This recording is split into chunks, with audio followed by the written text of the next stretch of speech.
And part of this discussion was maybe about 1/3 of it was about the IMF. And sort of Vaush and socialists a lot of time sort of postulate the idea that the IMF and the CIA and the U.S. military and the World Bank, these institutions serve neo-colonialism, imperialism, economic imperialism, I should say, and ultimately serve transitively, in part or directly, depending on who you're talking to stifle socialist governance, social programs and things that would help ordinary people in favor of liberalization and capitalism to a certain extent. Vaush took the stance that this was more transitive, so they're ideologically motivated to liberalize markets as much as possible and end sort of state involvement in the economy as much as possible. And so that sort of, transitively, like I said, stifles socialist governments abroad.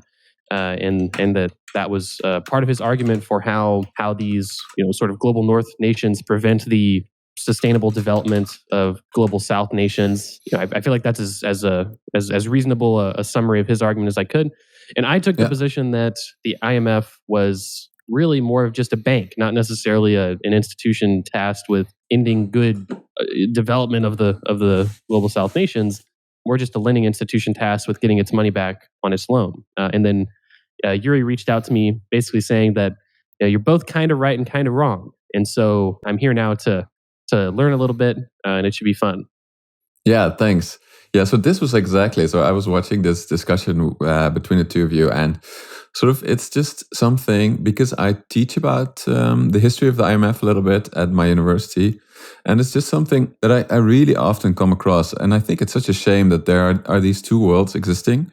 One really focused on sort of the technical details, that's economics, what the IMF does, why it was invented, and then there's this other world that's more sort of political, about looking at some of the, to be frank, horrible mistakes that the IMF made, especially in countries in the global South, but also if you look at a country like Greece, for example. And I just figured that this was a very sort of strange, that these two seem to live, side by side a little bit and not talk to each other that much. So, you bumping into him there seemed to be a little bit of a start of that conversation.